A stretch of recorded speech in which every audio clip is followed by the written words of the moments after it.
Еве, директоре, излезе информација дека воопшто во клиничката болница Тетово немало дисциплинска комисија. Како се решавале пропустите и проблемите нели во самата болница и кои се сега чекорите кои што вие како нов директор ќе ги преземете? Како било порано, јас не може да ви дам информација. Ја може да ви дам информација само како ќе биде понатаму. Значи, ние во првиот состанок кој ќе имаме со управниот одбор, ќе формираме комисија, дисциплинска комисија, која ќе биде нормално членови ќе бидат според законот, член од синдикатот, ќе има член од хируршкиот блок, од интернистичкиот блок, значи лекари, ќе има правник и ќе се формира еднаш за секогаш да има таква комисија. Ние ја би сакал да немаме вакви случаи како што беше случајот прошлава недела или евентуално со да кажеме друг случај, меѓутоа треба да се формира, мислам, моje мислење да има. Кога се очекува да се формира таа комисија и паралелно на ова, дали се формираше некоја адхок комисија за овој случај што беше сега? Да, за овој случај што беше прошлава недела, формиравме комисија од беше членот од синдикат, од началникот на одделение каде што работи докторот, каде што работеше докторот и правник. Најверојатно сте ги прелистале различни досиеа на самата болница и затоа сте утврдиле дека воопшто немало комисија. Немало никаква, да речеме, забелешка за работата на медицинскиот персонал, до сега ако нема комисија, најверојатно немало ни забелешки и пропусти. Може би сигурно немало забелешка, али зашто немало забелешка или дали имало, не знам. Немам информација. Најверојатно сите се штителе меѓу себе. Не знам. Така. Кога дојдете немаше формирано. Не. Во текот на другата недела ние и така имаме работа со, мислим, треба некои други, да кажеме, цели да ги поминеме, да ги поминеме во управниот одбор. Едно од нив ќе биде и формирање на дисциплинска комисија. Кога се очекува да се формира таа комисија? Во текот на другата недела. Сега кој ден точно ќе биде, не знам, али ќе биде сигурно во текот на другата недела. Во однос на анестезиологот, тој се уште во притвор, затоа што немало комисија, немало никакви забелешки околу неговата работа, меѓутоа и министерот вчера кажа дека неофицијално има информации дека тој користел опојни дроги додека бил на работно место. Кои се вашите информации? Вие тука сте и здравствен работник, нели подолг период, најверојатно се имало такви информации во болницата.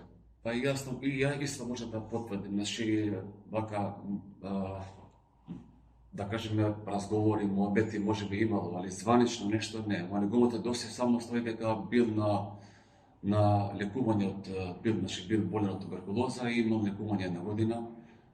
Нешто друго за нешто употреба евентуално за некои така да кажеме наркотични средства, немаме такво досие. Така. Има некоја информација излезе дека недостасувале 400 ампули опијат одреден период. Мислам дека во пописот тоа на самите. Тоа не можам да информација, јас немам такви информации и не можам да давам некој одговор поточно. Така. Околу правилникот за однесување кој што го воведовте.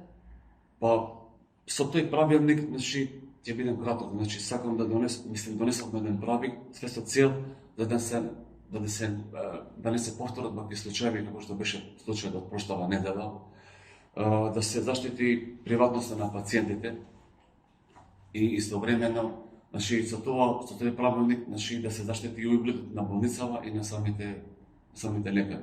Тоа ми е најглавното, мислим, како да кажеме, еден устав, заради тоа го направиме еден правилник за да врз тој правилник да се одвиват после работи. Кои се суштинските точки, нели, како треба да се однесува медицинскиот персонал? Да. Може ли неколку точки од тој правилник да ни кажете? Неколку. Точки.